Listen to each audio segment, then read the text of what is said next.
Ce soir, nous accueillons le professeur Jérémy Selam, qui est professeur à l'hôpital Saint-Antoine et qui va vous parler de l'alimentation dans les spondylarthrites.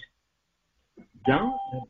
Merci à l'Association France Spondylarthrite de l'invitation sur un sujet, à vrai dire, qui me passionne. Donc, ça me fait encore plus plaisir de parler de quelque chose qui m'intéresse fortement. Là, vous m'entendez bien? Oui. Parfait. On va parler d'alimentation dans la spondylarthrite et vous allez voir qu'en fait, il y a plein de choses que l'on sait, mais il y a aussi plein de choses que l'on ne sait pas. Et probablement que les choses qui vous intéressent, eh ben, on n'a pas obligatoirement les réponses scientifiques. Alors, j'essaierai d'y répondre et puis on essaiera, voilà, vous pourra partager vos expériences. Alors, diapositive suivante. Donc ça, vous savez hein, que l'alimentation est au cœur de tous les individus, qu'on soit atteint d'une maladie chronique ou pas, et on sait très bien que ça impacte et que c'est notre quotidien de nous alimenter. Et je vais vous demander de passer à la diapositive suivante. EDOC, c'est un institut pas du tout de santé, et vous voyez qu'il y a différents comportements alimentaires. Donc c'est à vous de vous placer un peu où vous pensez être, entre les bons vivants, qui aiment l'alcool, la charcuterie, etc., l'alimentation moderne, avec les pizzas, les plats composés, la gastronomie, les globalisés qui vont manger un peu de tout et de la cuisine du monde, ceux qui mangent que sous forme un peu d'apéritif, vous voyez, les apéritivores. Donc ça peut permettre de vous laisser de voir où est-ce que vous vous situez, probablement qu'on peut être un peu, on peut picorer un peu dans chacun de ces comportements alimentaires. Diapositive suivante. Alors en fait, quand on pose la question aux patients, eh ben, vous voyez, nous on pensait que énormément de patients ressentaient des choses. Voilà. Donc en fait, quand on interroge les patients, eh ben il y a une minorité, mais voilà, c'est 25-26% qui déclarent avoir suivre un régime alimentaire. La plupart du temps, en fait, sans avoir vraiment discuté avec leur médecin, probablement parce que le médecin s'y intéressait pas. Les choses sont un petit peu en train de changer. Et effectivement, la plupart du temps, vous allez sur Internet, vous regardez un peu ce qu'il y a. Et parfois, ce qui est dangereux, c'est qu'il y a un peu de tout sur Internet. Et il y a des gens qui sont aussi là pour vendre des livres, qui sont là pour vendre leurs produits, etc. Donc ça, c'est une enquête que nous, on a faite à Paris, vous voyez, et que, voilà, dans la moitié des régimes, les patients qui avaient été suivis, les patients disaient que les douleurs avaient diminué et qu'ils se sentaient mieux. Alors, c'est pas du tout la majorité, mais vous voyez que, nous, ça nous a permis d'apprendre que vous faites des expériences alimentaires. Diapositive suivante. Alors évidemment, maintenant on parle un peu de fracture entre la relation médecin-patient parce que évidemment, il y a les médicaments, évidemment, il y a tous les traitements modernes que l'on connaît pour traiter les spondyloarthrites, mais c'est pas que ça la vie d'un patient et je pense que c'est important que les médecins en prennent conscience et que la vie quotidienne, c'est aussi s'intéresser à l'activité physique, à la gestion du stress, à la douleur, à la relaxation. Et donc, c'est vrai qu'on porte un intérêt très important maintenant de nos jours à tout ce que l'on appelle, nous, les médecines alternatives ou complémentaires, alors que, justement, les médecins, eux, ils pensent beaucoup aux biomédicaments, etc. Donc, c'est probablement la raison, c'est plutôt entre les deux, c'est entre ce qui est alternatif, complémentaire et les biomédicaments, et c'est ce que justement on va aborder maintenant. Diapositive suivante. Alors justement, première question, comment la nutrition peut-elle agir sur la spondylarthrite et les rhumatismes inflammatoires en général? Donc ça, c'est les modes d'action, c'est un petit peu scientifique, mais je vais essayer de vous expliquer. Diapositive suivante. Donc en fait, c'est simple, hein, c'est que ce que l'on ingère, ce que l'on mange, ça va dans le tube digestif. Et à vrai dire, au sein du tube digestif, sur la paroi intestinale, il y a évidemment les cellules de l'intestin, mais il y a aussi tout un tas de cellules immunitaires qui sont là pour réguler après l'inflammation au plan général et qui peuvent aussi être impliquées dans les phénomènes de douleur. Et en fait, ce que l'on sait, c'est que les aliments, les nutriments, les vitamines, les probiotiques peuvent agir directement sur ces cellules du tube digestif qui après peuvent éventuellement migrer jusque dans les articulations et agir au plan de l'organisme en général sans rester cantonné au tube digestif. Donc vous voyez, il y a un lien direct entre nutriments et cellules de l'immunité présentes dans le tube digestif. Diapositive suivante. Mais il y a d'autres manières d'agir, puisque en fait, quand on prend des aliments, ils sont ingérés, certaines molécules se retrouvent dans la circulation sanguine, et à nouveau, ça peut agir sur des cellules de l'immunité qui sont présentes dans le sang. Et puis un autre élément que l'on découvre, évidemment, dont vous avez entendu parler, c'est ce que l'on appelle le microbiote intestinal ou la flore intestinale, puisque lorsque l'on mange certains aliments, celles-ci, selon l'aliment, on va favoriser une certaine flore digestive, et cette flore digestive va avoir des effets inflammatoires ou anti-inflammatoires. C'est comme cela qu'en fait, on pense que de manipuler la flore intestinale, eh bien, ça peut moduler certaines réactions inflammatoires qui se passent dans notre organisme. Donc, l'alimentation agit sur le système immunitaire, que ce soit au niveau digestif, éventuellement par la modification de la flore intestinale, mais également au niveau, ce que l'on appelle systémique, dans la circulation sanguine. Donc ça, c'est bien reconnu et c'est tout un tas de travaux scientifiques qui ont été menés. Alors, je vous demanderai la diapositive suivante. Alors, évidemment, moi, j'étais à l'origine des recommandations qu'a fait la Société savante, la Société française de rhumatologie, sur les régimes et les pratiques alimentaires des patients qui ont un rhumatisme inflammatoire. Et donc, on peut se dire, pourquoi avoir fait des recommandations? Je vais vous dire pourquoi. C'est que je consulte, je vois des patients et je vois qu'il y a une demande. J'ai vraiment pu voir qu'il y avait tout un tas de patients qui avaient énormément d'interrogations sur ce qu'il fallait manger, ce qu'il ne fallait pas manger, des patients qui avaient fait des expériences. Et je me suis dit, mais en fait, pourquoi ne pas faire un état des lieux scientifique des données de la littérature scientifique pour essayer vraiment d'apporter ce que l'on sait véritablement, ce qui est démontré, et identifier aussi les zones d'ombre, les zones sur lesquelles il faut mener des travaux de recherche. Je vous demanderai la diapositive suivante. Et en fait, on sait que les patients, et ça je l'ai dit en début de présentation, qu'il y a des pratiques alimentaires qui sont variées et on comprend bien qu'il y a tout un tas d'expériences qui sont réalisées et principalement des régimes d'exclusion. Le régime sans gluten, le végétalien, le jeûne, etc. Parfois des régimes plus complexes. Les régimes hypocaloriques, évidemment, lorsque l'on veut perdre du poids. Et puis, il faut savoir que certains régimes d'exclusion peuvent être source de carences vitaminiques, de carences en oligoéléments. Donc ça, je pense que c'est important. Par ailleurs, il y a énormément de choses erronées sur les réseaux sociaux.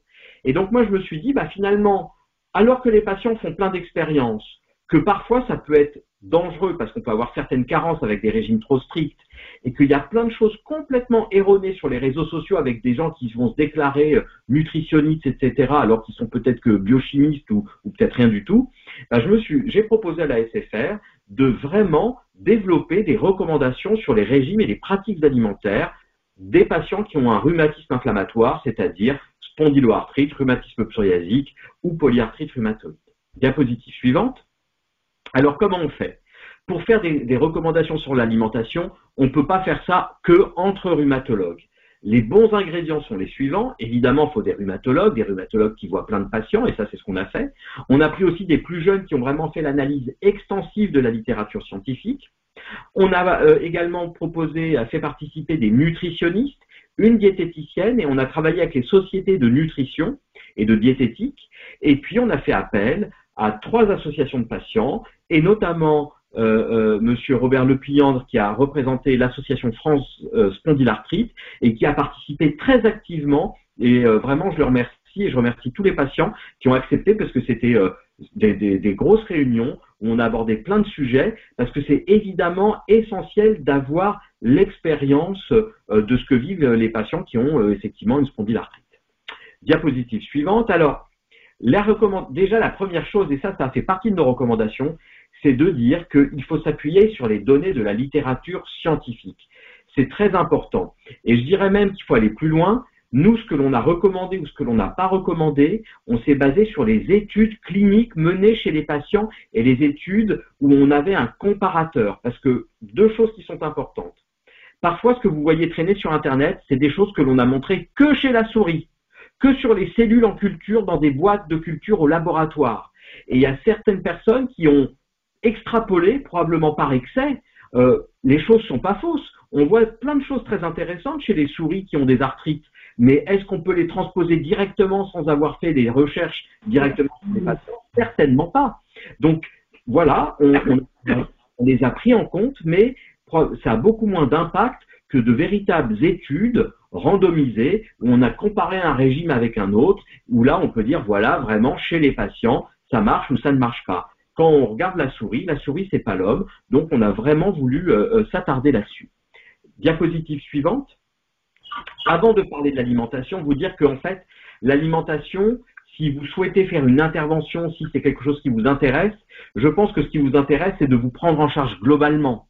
Évidemment, quand on est malade, quand on a une affection chronique, on n'est pas là que pour prendre des médicaments, on veut vraiment essayer de s'améliorer par tous les différents aspects que compose la vie. Et donc, il y a l'alimentation et l'activité physique. Et ça, je pense que c'est essentiel.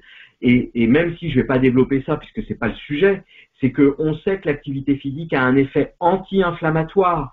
On sait que ça a un effet sur le moral. On sait que ça a un effet sur les phénomènes douloureux. Donc voilà, il y a plein de choses que l'on peut faire pour augmenter son niveau d'activité physique. Vous avez vu, on peut téléphoner en marchant. En plus, j'ai vu récemment que le fait de réfléchir en marchant, on a plus d'idées que quand on est assis à un bureau. Vous voyez, donc ça peut donner des idées.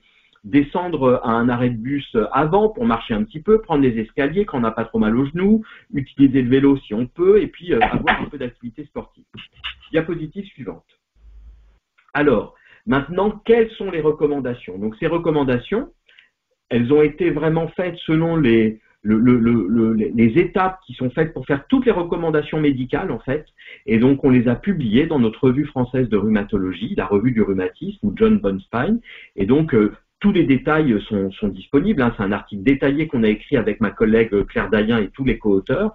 Et vous pourrez trouver tous les détails, mais là, je vais vous présenter ce que l'on a marqué.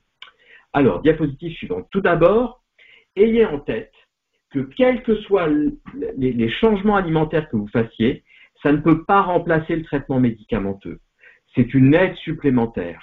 Quand on commence un traitement de fond, ça va être un petit plus, ça va être un plus que de faire une intervention alimentaire.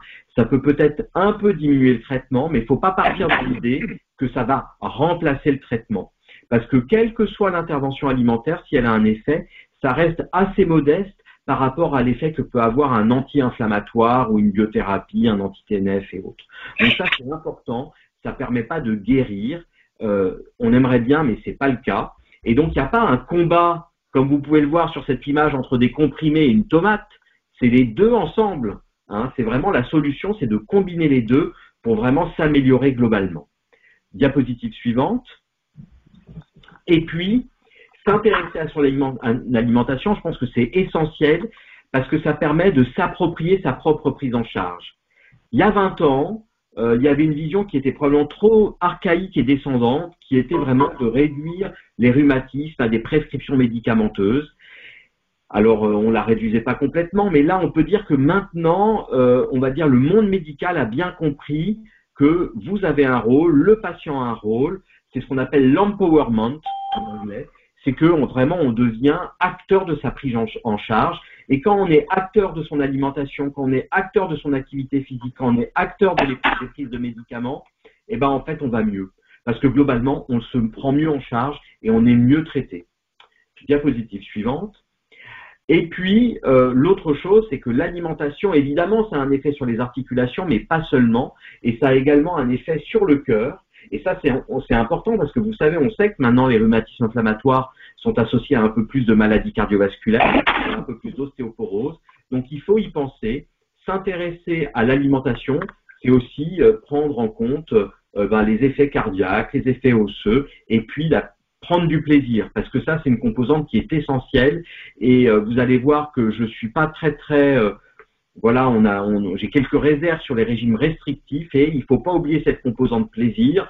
Moi, c'est ce que je dis à mes patients, notamment même pour les activités physiques qui me disent, récemment, j'ai une patiente qui me disait, mais moi, j'aime le tango, mais après, j'ai mal. Je dis oui, mais si le plaisir que vous avez à faire du tango est supérieur aux quelques douleurs que vous pouvez avoir, continuez surtout, parce que c'est ça qui doit dépasser la simple douleur. Donc, je pense que vraiment, pas de contre-indication, il faut vraiment prendre en compte que ce soit dans l'activité physique, les loisirs et l'alimentation, il faut qu'il y ait cette composante plaisir. Diapositive suivante. Première chose, et ça c'est ultra démontré, que lorsque on est en surpoids ou en état d'obésité, donc il faut calculer son indice de masse corporelle, vous savez, c'est le poids divisé par la taille au carré, on sait que la perte de poids peut améliorer, diminuer la douleur, diminuer la fatigue, etc. Et donc ça, c'est très important. Et donc, il y a eu des études qui l'ont montré. Alors, c'est pas toujours simple de perdre du poids. Donc, c'est vrai que surtout quand le poids a été installé, la prise de poids s'est installée depuis longtemps. Parfois, moi, j'hésite pas à recourir si le patient a une prise en charge par sa mutuelle ou s'il a la possibilité de se payer une consultation diététique, de faire appel à une diététicienne parce que, en fait, quand même, ça donne de très très bonnes indications, ça permet de donner des objectifs. Et surtout, ce que disent les nutritionnistes, c'est que c'est pas vraiment un régime qu'il faut faire. Parce qu'un régime, si vous voulez, ça a un début et ça a une fin. Ce qu'il faut, c'est plutôt modifier son alimentation en profondeur. Vous savez, le régime, si on l'arrête, après, il y a un effet rebond et on reprend le poids. Donc, c'est vrai que c'est vraiment important de plutôt modifier en profondeur. Et souvent, ce que disent les diététiciennes pour ça, c'est qu'il faut se faire à manger, faut manger de saison, faut essayer d'éviter les aliments ultra transformés, tous les plats tout faits, parce que ceux-là, les additifs font prendre du poids notamment. Donc ça, il faut en avoir conscience. Et on sait que ça joue sur les douleurs diffuses, et ça a été montré dans toutes les affections, et ça a un effet même sur le moral. Donc très important. Évidemment, lorsqu'on est véritablement dans un état d'obésité, là, moi, je fais même appel à mes collègues nutritionnistes pour voir s'il n'y a pas des complications de l'obésité, vous savez, le diabète, notamment ce que l'on appelle la stéatose hépatique, etc., l'apnée du sommeil, et pour que vraiment il y ait une prise en charge de tous ces éléments et pas que du problème rhumatologique. Diapositive suivante. Alors, maintenant parlons du gluten. Le gluten, c'est très très à la mode. C'est une protéine en fait qu'on retrouve dans le blé, dans le seigle, dans l'orge. Alors il y a une maladie qui s'appelle la maladie cœliaque, qui est une maladie auto-immune où le gluten induit une réaction inflammatoire au niveau du tube digestif qui donne une atrophie. Et ça peut notamment se compliquer de cancer. Mais quand on n'a pas de maladie cœliaque, il n'y a pas toute cette complication. En tout cas, on sait ce que contient le gluten et les patients qui essaient des régimes sans gluten, c'est assez contraignant parce que même le pain, les pâtes, etc. Et ça, le agroalimentaire l'a bien compris, puisqu'il suffit de regarder la taille du rayon des rayons sans gluten dans les supermarchés, ça prend de plus en plus de place. Ne soyez pas naïfs, vous savez, les aliments riches en gluten, sans gluten, en gros, ça coûte 2,5 fois plus cher en moyenne. Donc, c'est pas par hasard que l'agroalimentaire s'intéresse au gluten. Toujours est-il que voilà, donc c'est dans le blé, le seigle et l'orge, c'est une protéine qui donc entraîne une réaction auto-immune. Et puis il y a des céréales qui ne contiennent pas de gluten, telles que le riz, le quinoa, le manioc et les dérivés, le sarrasin aussi. Diapositive suivante. Alors en fait, il faut savoir que les études sans gluten, elles ne sont pas que sans gluten, celles qui ont été faites en rhumatologie. C'est des études qui ont 40 ans environ, qui datent des années 90, 80. Et en fait, on prenait des patients, c'était très peu de patients, et en fait, on leur proposait un régime végétalien sans gluten, et avec des fois des périodes de jeûne. Donc, c'est pas vraiment le sans gluten que l'on fait en ce moment, et toujours est-il que ça marchait pas très très bien, que souvent les patients abandonnaient, et que il n'y avait pas vraiment de groupe contrôle. Vous savez, en milieu, il y a un groupe comparateur, comme le placebo. Alors, quand on fait un régime, c'est pas évident, mais là, souvent, c'était ce que l'on appelle des essais ouverts. Donc, les patients, il n'y avait pas vraiment de groupe contrôle. En tout cas, sachez que, alors que ça marche pas très bien, voire pas, et qu'on abandonne souvent, ça coûte cher, ça peut isoler socialement, et même, il y a une étude qui a montré que de faire le sans gluten, ça pouvait augmenter le risque cardiovasculaire. Diapositive suivante. Alors après, il y a les laitages. Alors, il y a les laitages non fermentés, le lait. À vrai dire, on a reconnu des effets notamment cancérigènes et cardiovasculaires du lait pur, donc qui est certainement pas à consommer en grande quantité. Et ce que l'on préférera, c'est les laitages fermentés, parce que eux, ils ont plutôt des vertus anti-inflammatoires, notamment via les probiotiques, via toutes les bactéries. Vous savez, quand ils sont fermentés, c'est-à-dire qu'on a plein de bactéries dans le fromage. Vous voyez, on voit bien avec le bleu notamment. Voilà. Et c'est vrai que c'est quelque chose qui est très à la mode. À vrai dire, et diapositive suivante, pour ce qui est du régime sans laitage, là, en fait, il n'y a aucun régime qui ait montré l'efficacité du sans laitage.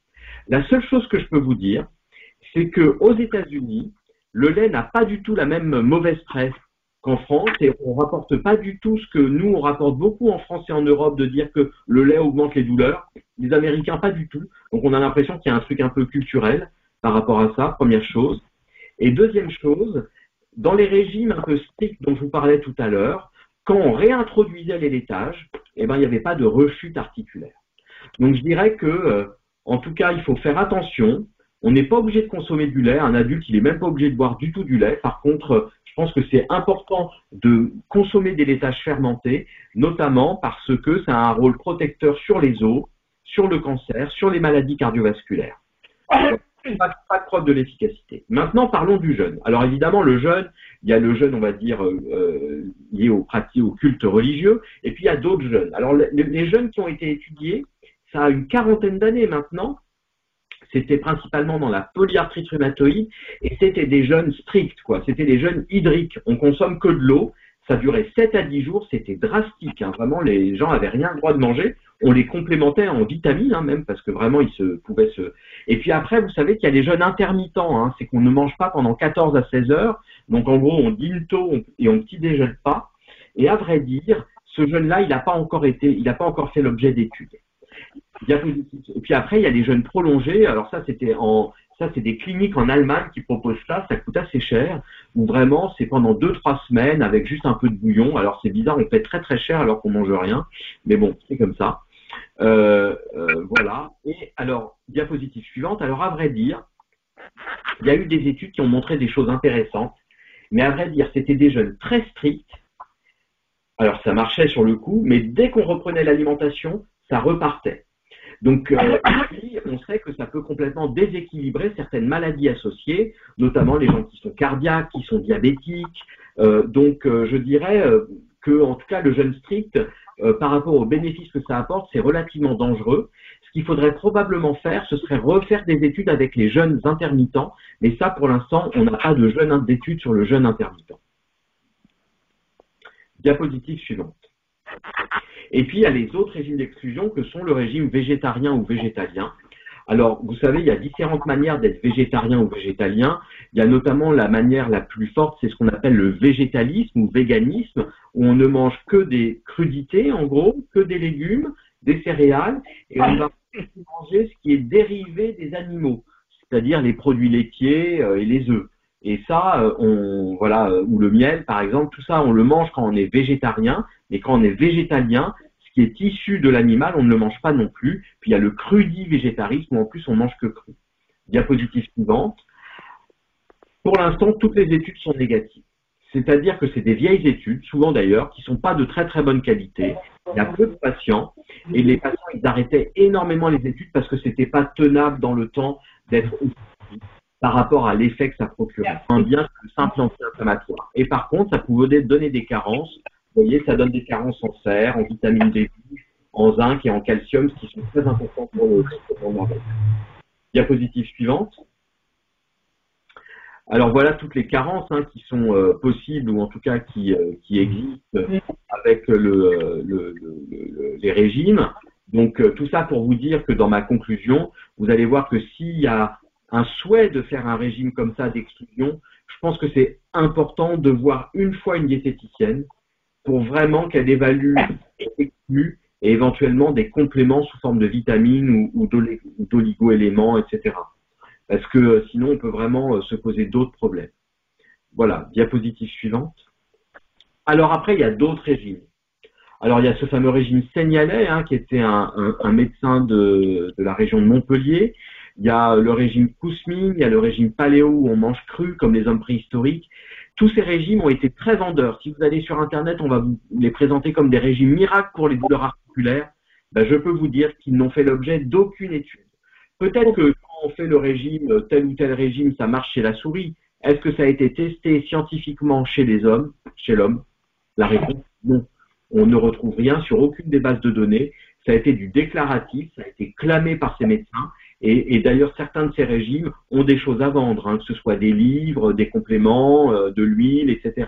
Donc, méfiance. Alors, par contre, il y a des choses à faire.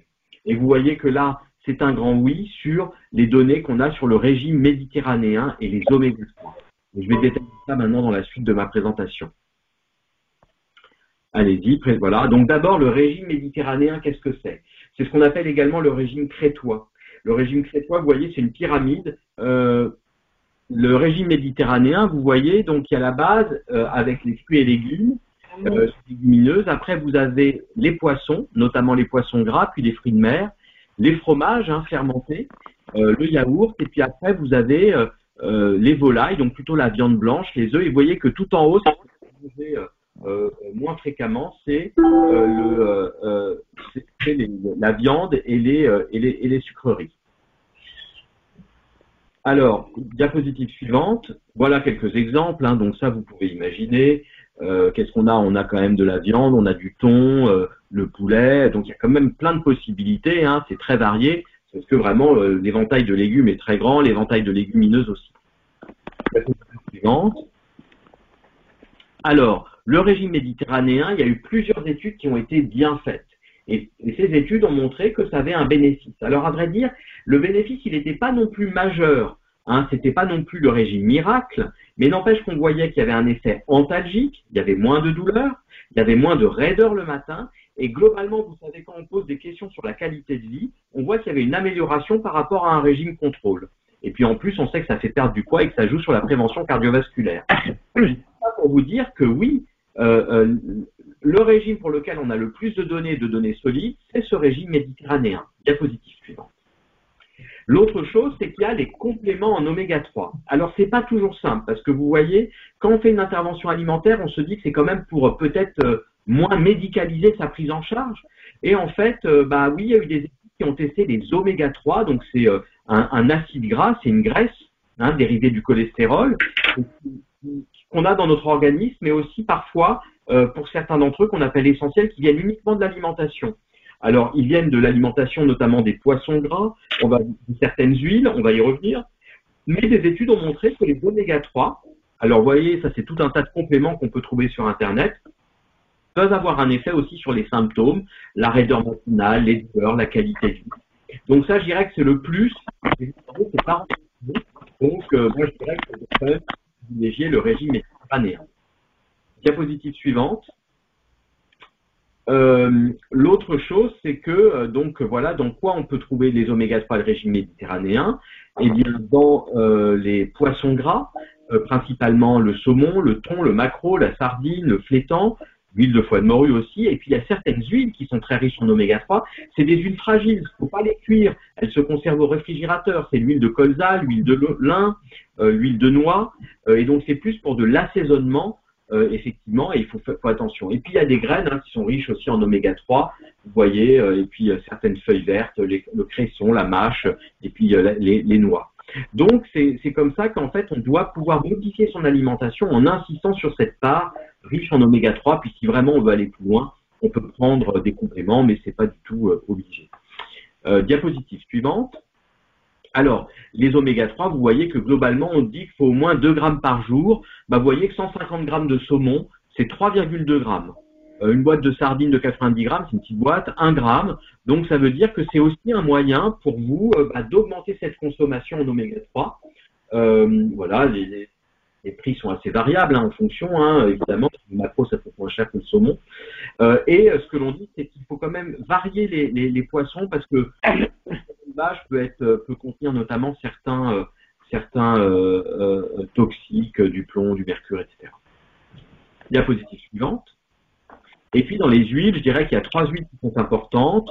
L'huile de colza qui est riche en oméga 3, voilà, qui peut être légèrement cuite, l'huile de oméga 3 et puis l'huile de noix, voilà, et c'est que de l'assaisonnement. Donc ça, c'est des huiles que vous pouvez acheter et que vous pouvez mélanger avec de l'huile d'olive. Ça n'a pas beaucoup de goût, toutes ces huiles. Diapositive suivante.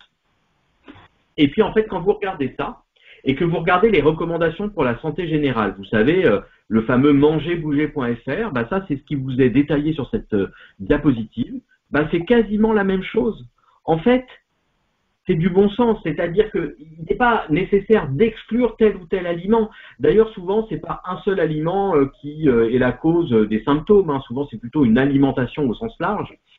Et en fait, on se rend compte que ça se rapproche énormément de de la bonne alimentation que tout le monde doit avoir en insistant sur les légumineuses, les légumes, privilégier plutôt la viande blanche. Et c'est exactement ce qui est présenté. Et le site mangerbouger.fr, vous pouvez aller dessus, il est très très bien fait. Il explique plein de choses sur la bonne alimentation en général.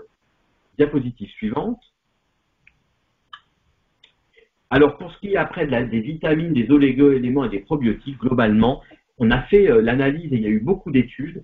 Et quand on les compile, toutes ces études ensemble, ça ne marche pas. Hein. Concrètement, il n'y a pas d'efficacité. Après, qu'il faille prendre de la vitamine D pour la santé osseuse, qu'il faille prendre de la vitamine B9 parce qu'on est sous méthotrexate, hein, c'est l'acide folique, la spéciafoline, pas de problème. Mais voilà, mais sinon, il n'y a pas de raison, la vitamine C non plus. Et puis les probiotiques, vous savez, c'est une mixture de bactéries que l'on prend en se disant qu'on va un peu modifier notre flore digestive. Bah, finalement, les études sont pas du tout convaincantes. Et elles n'ont pas été reproduites. Vous savez, nous, ce qu'on aime bien en médecine, c'est quand on fait les épices, alors on va dire en quantité raisonnable. Il y a eu des études intéressantes. N'oublions pas non plus qu'en fait, il faut rester attentif et qu'au-delà des recommandations, on ne sait pas tout, on n'a pas tout étudié. Donc, je dirais que là, je vous ai présenté ce que l'on sait, ce que l'on ne sait pas. Je pense que vraiment, les médecins doivent savoir un peu ce que disent les patients et pour peut-être faire d'autres études et ça nous permet vraiment peut-être d'avancer là-dessus. Voilà, en conclusion, bah, vous voyez que ce que l'on recommande, c'est le régime méditerranéen équilibré, que il faut recommander peut-être plus les acides gras dits polyinsaturés qui s'appellent des oméga 3, qu'il faut faire attention aux poissons voilà, d'élevage, parce qu'il peut y avoir des toxiques, que si jamais un patient veut faire un essai de complément ou de régime, etc., je pense que ce qu'il faut, c'est l'informer qu'on ne sait pas grand-chose. Il peut faire l'essai pendant 3 mois, potentiellement en ayant vu un diététicien ou une diététicienne pour éviter les carences, et puis après, si ça ne marche pas, il faut arrêter. Voilà, je pense que c'est un peu ça qu'il faut dire.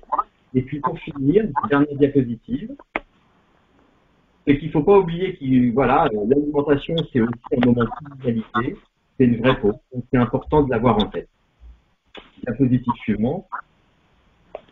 Voilà, donc je tiens à remercier l'invitation de l'AFS, et puis d'autre part, je tiens aussi à remercier Claire Dayen, le professeur Claire Dayen du CHU de Montpellier, avec qui on a mené ces recommandations avec la Société française de rhumatologie. Je vous remercie. Alors,